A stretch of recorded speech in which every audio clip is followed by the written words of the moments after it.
What's good, YouTube? This is Boxingwave, and we are back with another fight breakdown. Later on this evening, it's going to be on dazn pay-per-view. Okay, Alberto Puello is going to be defending his WBC 140 title against Subriel Matias, former champion, former IBF champion. Okay, this is going to be on the undercard of Edgar Berlanga against Hamza Shiraz. Also, the co-main event, Shakur Stevenson against William Zepeda. Both of those fights are going to be later on in Brooklyn. I'm sorry, in Queens later. But I'm going to be here live. Please subscribe to the channel if you haven't already. Also, hit the bell notification so you'll be notified whenever I go live.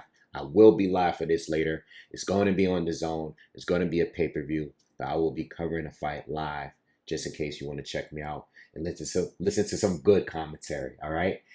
So look, we're gonna make this breakdown quick. You know, I did discuss this fight on the live yesterday with Katie Taylor and Amanda Serrano 3.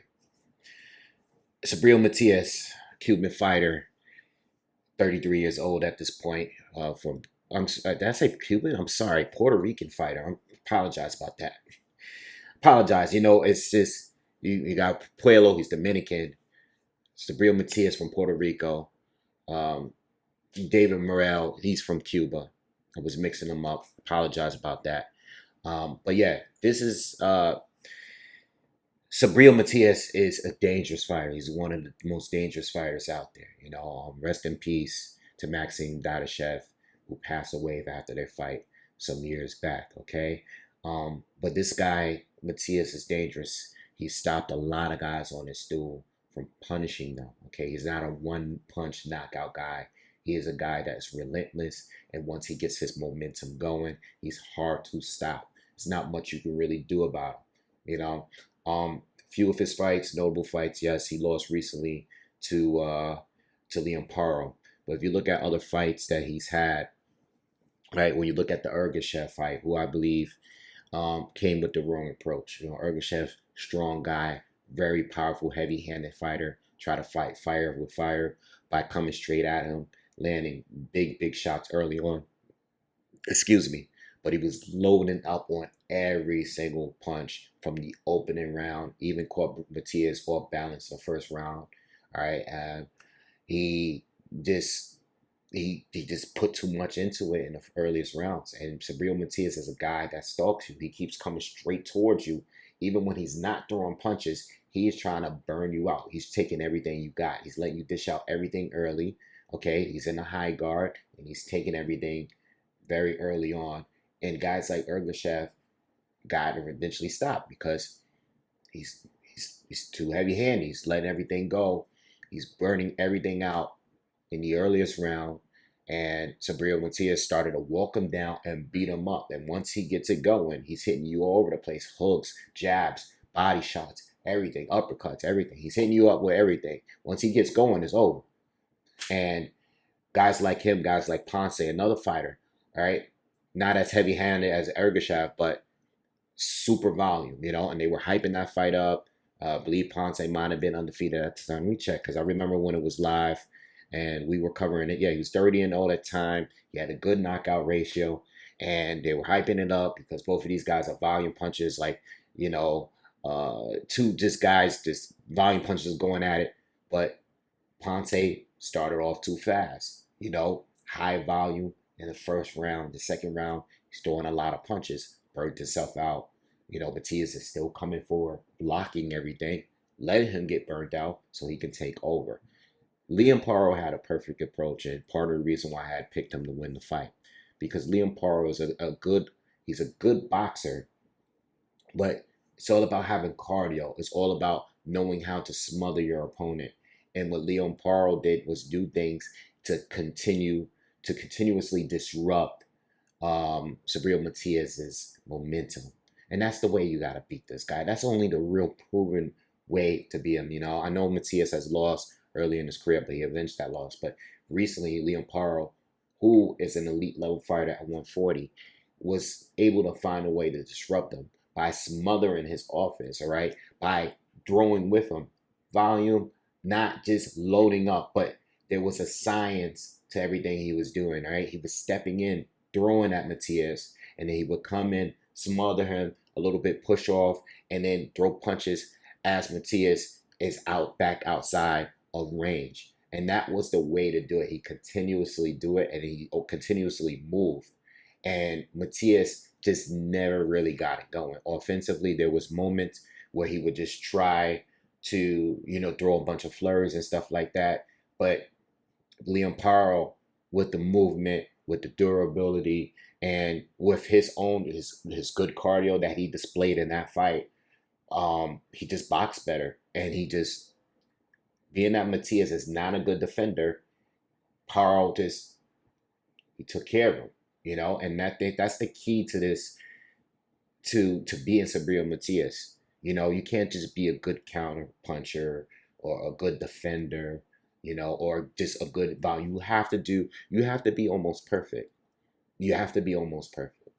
Because any flaw that you have can just screw you up. And once he gets the momentum going, that's when you're in trouble. Liam Paro, in my opinion, for a perfect fight for his own capabilities. And he has some similarities to Puello here. Puello is also a southpaw.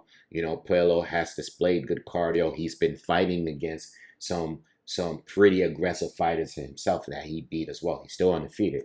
So there are some similarities, but there are some differences in the styles as well between Puello and Liam Paro. Now, as far as Paro, as far as Puello, again, 30-year-old Dominican fighter, southpaw, right? Big size, good size at 140.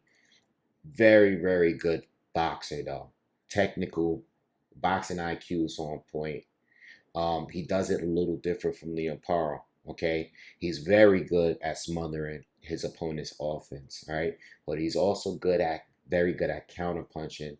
He's very good at accuracy. He has good power. Again, he has good size. Defensively, he's good at slipping, and he moves extremely well. Not unnecessary movement. He knows how to pivot and turn his opponents, and he does all those technical things that we see the elite boxers do. And this is what makes him a little different from Paro. Paro had great, he had great cardio, and he threw a lot of punches and stuff with Subriel Matias. But Puello's a little different. Puello probably hits maybe a little harder. He's a little bit more accurate, and he moves better. He's harder to hit too. He's rolling punches, he's slipping, he's bobbing and weaving, he's countering, he's going to the body, he's timing you with uppercuts on the way in. Puello does it a little different. He's more comfortable with being on the ropes. He doesn't have to always move. He moves when it's time to move, but he's also good at getting close to you and smothering your offense when you're trying to return fire. Puello is a very, very good boxer. Like I said, he does things a little differently now. He's been winning some good fights. He just recently beat Sandor Martin in a very close split decision win. Okay, he has some split decision wins there, but guys like Akhmedov, guys like Gary Antoine Russell, who just won a title, the WBA title at the division. He beat Gary Russell, and these are good fighters. All these fights were very competitive, but these are very, very good fighters. Yes, he has split decisions, and that's the one thing you gotta wonder. Like, yes, he beat all these guys, but he barely beat them. I think the Sandor Martin fight was very debatable. That could have gone either way in my eyes. I do believe he beat Gary Russell Jr., or Gary Antoine Russell, I'm sorry. I do believe he beat Akhmedov, but those were very, very close competitive fights. And some of those fighters are very good, especially Gary Antoine Russell. Now, Russell's a little different. Well, he's a very different for Subriel Matias. They're both aggressive. They're both, throw a lot of punches, but Matias does it a little different than Russell. Russell's a southpaw. Russell's more like, he's more athletic. He's bouncing, got quicker feet. He's like in and out type of guy. Where Matias is kind of like flat-footed, walk you down, and then he starts throwing a bunch of combinations once he's in range, and he doesn't stop once he's in range. He just keep going. Russell's more of a bouncer, bouncing in and out type of guy. Pop, he's fainting. Matias is this more like straightforward type of dude. But he's a little bit more dangerous in my opinion. I just believe that Alberto Puello, as close as this fight might be, I have him edging the fight. I think he's going to win on points. I think he's the better boxer. I think he's the better defender. Like I said, he has respectable power. I don't think he's a huge puncher, but he has respectable power where, you know, most of these guys are just not going to want to walk in there and just get hit with anything he's throwing. You know, he has great timing and he moves extremely well. Again, Matias, who's kind of like a straightforward, flat-footed kind of guy, I expect Puello to pivot and step around him when, you know, he wants to get back outside of range from whatever Matias is doing at the moment. You know, I just think that it's going to be a close fight. I do think it's risky. I did put my money on Puello to win on points, but it is very risky. I think one thing I want to make clear, before I stop this. I think a lot of people is counting on Matias' knockout because he has a perfect knockout ratio. Okay, as far as every fight that he's won, he's knocked every person out that he's fought and won against. The only people he did not stop are the 2 losses he has on his record. The 2 losses, right? But he's never been badly hurt. All right, he's never been stopped or anything like that. But every person that he's won, he's stopped them, and he's made a lot of those guys retire. Is it possible for him to do that? Yes. But if you are betting, don't strictly count on the knockout.